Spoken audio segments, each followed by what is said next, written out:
أكيد أنا مش لوحدي اللي كتير ببقى عايز أكلة سهلة وصحية ومشبعة وبتتعمل بسرعة من غير مواعين كتير ونسبيا اقتصادية، والأكلة دي جمعت الحاجات دي كلها وطعمها حلو جدا كمان. بدأتها الأول بإني في مية مغلية عليها معلقة ملح سلقت الخضروات، والخضروات براحتكم ممكن تستخدموا أي نوع بتحبوه. أنا استخدمت ميكس من البسلة والجزر والفاصوليا. سيبوه يستوي للدرجة اللي تحبوها. بالنسبة لي الدرجة دي هي إنها تبقى لسه ماسكة نفسها شوية وفيها شوية قرمشة، مش مهرية خالص زي الطبيخ عشان تبقى باينة في الرز في الآخر. وطبعا عشان أوفر في المواعين، بعد ما صفيت الخضروات دي في نفس الحلة اللي سلقتها فيها عملت الرز. على نار متوسطة سخنت زيت وحطيت فيها رز مصري مغسول ومتصفي كويس، وقلبته في الزيت بالراحة عشان ما يتكسرش. هنا بس بتأكد انه اتغلف كويس بالزيت وان المية اللي اتبقت عليه من غسيله اتبخرت بالكامل. بعدها بقى في نفس الكوباية اللي قست بيها الرز قبل ما اغسله، حطيت من مرة لمرة وربع كمية الرز مية مغلية، ولكل كوباية رز حطيت معلقة صغيرة ملح وبس. الطعم بتاع الأكلة دي مش هيجي من التوابل اللي على الرز، هيجي من اللحمة. غطيت بعد كده الحلة دي ووطيت النار لأهدى درجة حرارة وسبت الرز يستوي. ودلوقتي قدامنا اختيارين: نستنى الرز يستوي ونكمل في نفس الحل علشان المواعين، أو نعمل في طاسة تانية في الوقت اللي الرز بيستوي فيه عشان الوقت.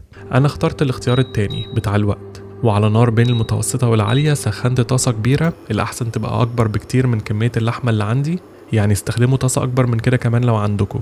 وحطيت فيها نص كيلو لحمة مفرومة من غير زيت ولا أي حاجة، هكتفي بالدهون اللي فيها. وعلى اللحمة دي حطيت بصلة متقطعة صغير قوي شبه مبشورة، وميكس من الفلفل الأحمر والأخضر والحراق متقطع برضو قطع صغيرة كده. وتبلت كل ده بمعلقة صغيرة ملح، ونص معلقة صغيرة فلفل أسود، ومعلقة صغيرة مليانة بهارات لحمة. وبدأت أسوي اللحمة وأنا بفتتها كده. لو شفتوني بعمل لحمة معصجة قبل كده فانتوا عارفين إن مش دي الطريقة اللي أنا بعملها بيها، بس المرة دي كنت عايز أقلل وقت الطبخ زي ما قلتلكوا، وكمان كنت عايز الخضروات دي تبقى باينة شوية في الرز في الآخر، عشان كده عملت اللحمة بالطريقة دي. فضلت أقلبهم مع بعض لحد ما اللحمة استوت بالكامل. دقتها عشان أتأكد إنها استوت وإن توابلها مظبوطة. بعدين حطيت عليها 3 معالق كبار معجون طماطم، الأحسن معلقة واحدة وعليها كوباية عصير طماطم. بس تاني أنا حاولت أقلل وقت الوصفة والمواعين على قد ما أقدر، فما كنتش لسه هعصر طماطم بقى وأصفيها. وأنا كمان نسيت أحط سكر، بس ياريت تحطوا نص معلقة منه عليهم. قلبت اللحمة مع معجون الطماطم ده لحد ما اتغطت بيه بالكامل.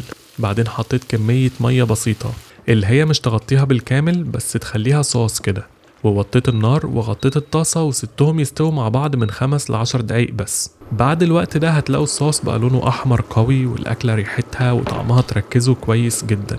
لو عايزين الأكلة في الآخر سايلة قوي زي الريزوتو مثلا، زودوا شوية مية عن كده. لو عايزينها جافة أكتر سيبوها تغلي دقايق كمان من غير غطا عشان تنشف شوية. أنا كده بالنسبة لي كويس قوي. رجعت اتشيك على الرز لقيته استوى. عرفت انه استوى باني دقت من نص الحلة من فوق، لو الحتة دي مستوية يبقى الباقي مستوي. فكده بقت كل مكونات الأكلة جاهزة. للأسف الطاسة اللي اخترتها كانت صغيرة على اني اقلب فيها كل حاجة، فاضطريت للأسف اني ازود المواعين طاسة تانية كبيرة حطيت فيها اللحمة بقى والخضار والرز. وبالراحة كده عشان الرز ما يتكسرش بدأت اقلبه. وبعد ما طفيت النار كمان حطيت كزبرة فريش وقلبتها برضو فيهم. زي ما قلتلكوا الخضروات براحتكم، اي حاجة ممكن تحطوها لو بتحبوا طعمها. لما كل حاجة اختلطت كويس كده بقت جاهزة. وزي ما انتوا شايفين أكلة سريعة، مواعينها كان المفروض يعني تبقى قليلة لو كنت خططت لها كويس، بس انتوا خلاص عرفتوا غلطتي فما تغلطوهاش. بالنسبة لي وهي متقلبة لخبطيطة كده يعني أحلى. بس ممكن تحطوا الرز الأبيض في الطبق عادي وعليه تحطوا اللحمة بالخضار فوقيه. قولولي في رأيكم هيبقى أحسن ازاي. وطبعا لو لسه بتتفرجوا، شكرا جدا عشان بتتفرجوا للآخر.